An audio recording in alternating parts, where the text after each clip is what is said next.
조선 역사상 가장 논란이 많은 왕, 세조. 그는 어린 조카의 왕위를 빼앗고 수많은 충신들을 죽음으로 내몬 잔혹한 찬탈자로 기억됩니다. 하지만 그의 이야기는 단순히 악인과 선인으로 나눌 수 있는 것일까요? 권력이라는 거대한 욕망 앞에서 한 인간이 어떻게 변모했고 그 대가가 무엇이었는지 오늘은 세조의 삶을 통해 절대 권력의 본질을 들여다보겠습니다. 1452년 조선의 궁궐은 불안으로 가득했습니다. 문종이 제2년 만에 세상을 떠나고 겨우 12살의 어린 단종이 왕위에 올랐습니다. 어린 임금 앞에서 조정의 대신들은 각자의 야망을 키워가고 있었습니다. 특히 영의정 김종서와 좌의정 황보이는 막강한 권력을 휘두르며 사실상 조정을 좌지우지했습니다. 이 혼란 속에서 한 사람이 조용히 힘을 키우고 있었습니다. 바로 수양대군, 훗날의 세조였습니다. 문종의 동생이자 단종의 숙부였던 그는 뛰어난 무예와 학식을 갖춘 인물이었습니다.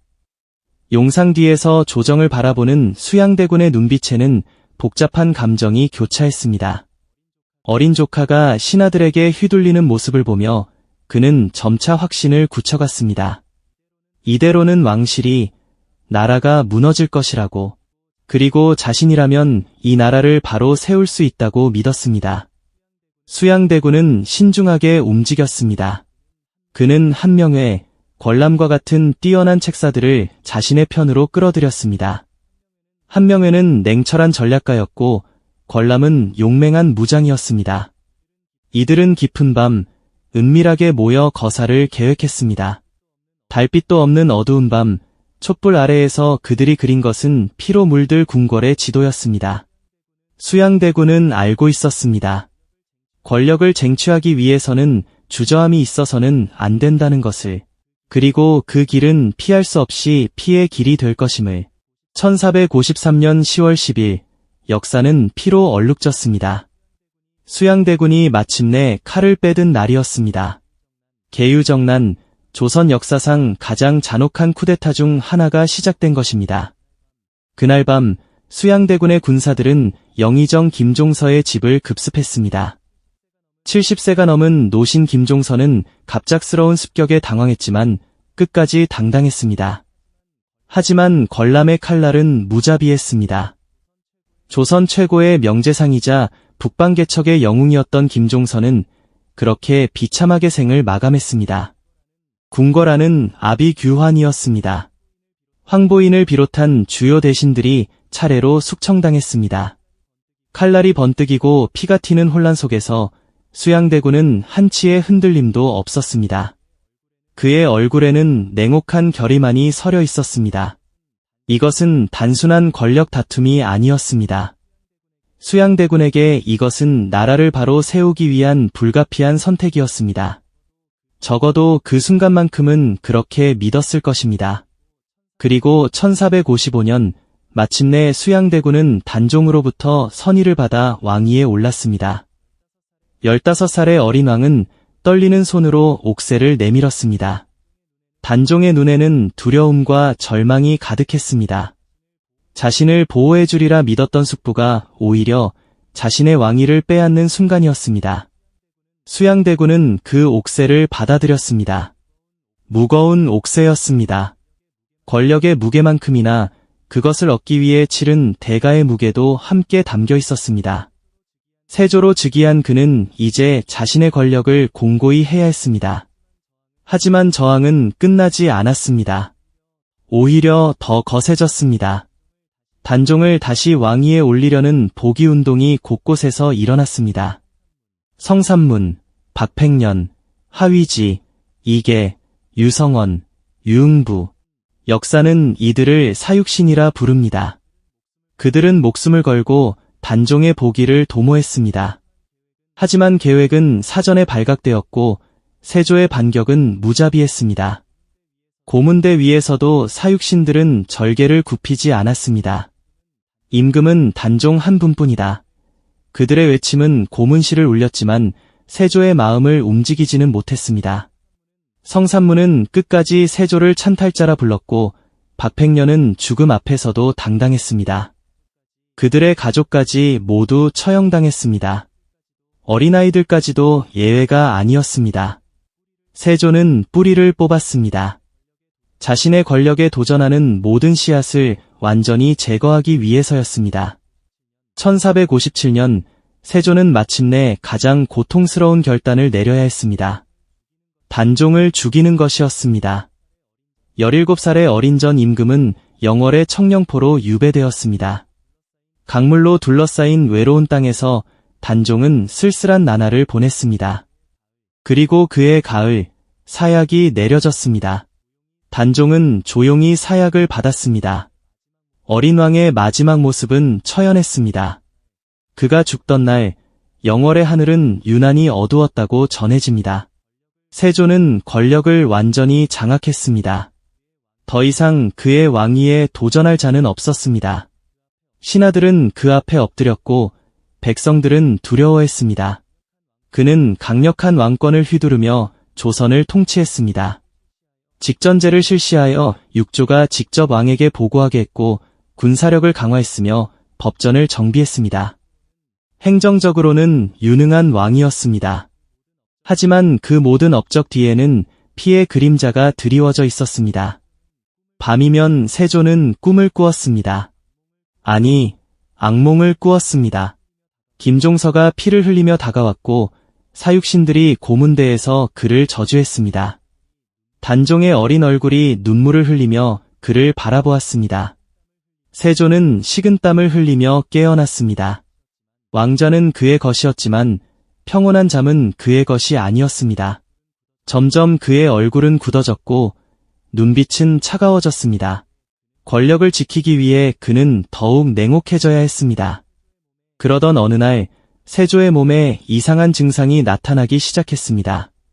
피부에 종기가 생겼고 점점 온몸으로 퍼져나갔습니다. 극심한 통증이었습니다. 어떤 의원도 고치지 못했습니다. 세조는 고통 속에서 신음했습니다. 밤낮으로 괴로워했습니다. 사람들은 수군거렸습니다. 업보다. 죽인 이들의 원한이 병이 되어 나타난 것이다. 세조는 그 말을 들었습니다. 그리고 부인할 수 없었습니다. 마음 한구석에서는 자신도 그것을 의심하고 있었으니까요. 고통은 세조를 변화시켰습니다. 그는 불교에 귀의했습니다. 간경도감을 설치하여 불경을 간행했고 절을 짓고 불사를 일으켰습니다. 밤마다 불상 앞에 앉아 참회했습니다. 내가 지은 죄를 용서하소서. 하지만 피부병은 나아지지 않았습니다. 아무리 기도해도 아무리 불사를 일으켜도 고통은 사라지지 않았습니다. 세조는 깨달았습니다. 어떤 것으로도 씻을 수 없는 죄가 있다는 것을, 그리고 자신이 그것을 짊어지고 있다는 것을. 설상가상으로 1457년 세자였던 의경세자가 20살의 젊은 나이에 갑자기 세상을 떠났습니다. 세조가 가장 아끼고 사랑했던 아들이었습니다. 총명하고 효성스러웠던 아들이 어느 날 갑자기 죽은 것입니다. 세조는 오열했습니다. 강철 같았던 그가 처음으로 무너졌습니다. 내 아들을 데려가다니. 사람들은 또다시 수군거렸습니다. 단종의 원한이 왕자를 데려간 것이다. 세조는 그 말을 부인할 수 없었습니다. 자신이 죽인 어린 조카의 원한이 자신의 아들을 데려간 것은 아닐까, 그 생각이 그를 괴롭혔습니다. 의경세자의 어린 아들, 즉 세조의 손자가 왕세 손으로 책봉되었습니다. 훗날의 성종입니다. 하지만 세조는 그 손자가 자라는 것을 오래 보지 못했습니다. 1468년 세조는 52세의 나이로 세상을 떠났습니다. 임종 직전 그는 무엇을 생각했을까요? 자신이 쟁취한 왕좌가 과연 가치 있는 것이었을까요? 수많은 생명을 희생시키고 어린 조카를 죽이고 충신들을 숙청하면서까지 지키려 했던 그 권력이 무엇을 남겼을까요? 세조가 죽고 그의 손자 성종이 즉위하기 전 잠시 예종이 왕위에 올랐습니다. 하지만 예종은 병약했고 제2 1년 만에 세상을 떠났습니다. 세조의 직계 아들들은 모두 일찍 죽었습니다. 의경세자는 20살에, 예종은 20살에 세상을 떠났습니다. 이것을 단순한 우연이라 할 수 있을까요?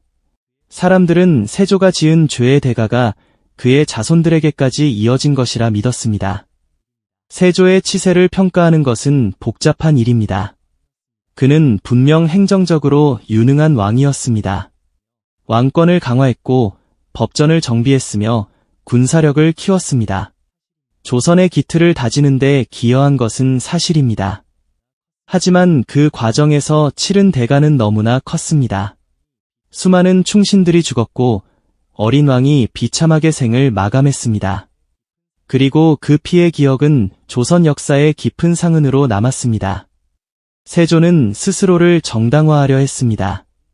나라를 위한 불가피한 선택이었다고, 어린 왕으로는 나라를 지킬 수 없었다고 믿으려 했습니다.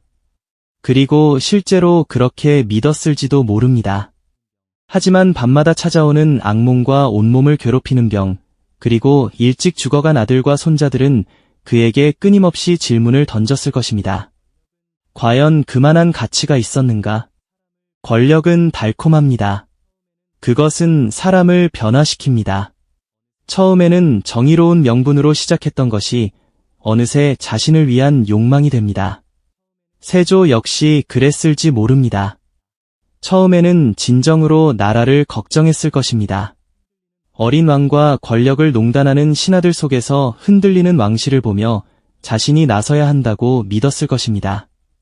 하지만 일단 칼을 빼든 순간부터 그는 멈출 수 없었습니다. 권력을 지키기 위해서는 계속 칼을 휘둘러야 했습니다. 세조의 이야기는 우리에게 권력의 본질에 대해 생각하게 합니다. 절대 권력은 절대적으로 부패한다는 말이 있습니다. 세조가 처음부터 악인이었을까요? 아마 아닐 것입니다. 그는 유능하고 똑똑한 사람이었습니다. 나름의 명분도 있었습니다. 하지만 권력을 향한 욕망은 그를 변화시켰습니다. 그리고 일단 그 길로 들어선 후에는 돌아올 수 없었습니다. 더 비극적인 것은 그 대가가 세조 본인에게만 머물지 않았다는 점입니다. 그가 죽인 사람들의 가족들, 그리고 그 자신의 자손들까지 고통받았습니다. 권력을 위해 치른 대가는 한 세대로 끝나지 않았습니다. 그것은 역사에 깊은 상흔을 남겼고 수많은 사람들의 삶을 비극으로 물들였습니다. 세조는 죽는 순간까지 후회했을까요? 우리는 알 수 없습니다. 하지만 그의 말년이 평온하지 않았다는 것은 확실합니다. 피부병으로 고통받고 사랑하는 아들을 잃고 악몽에 시달리던 그의 모습은 권력의 허무함을 보여줍니다.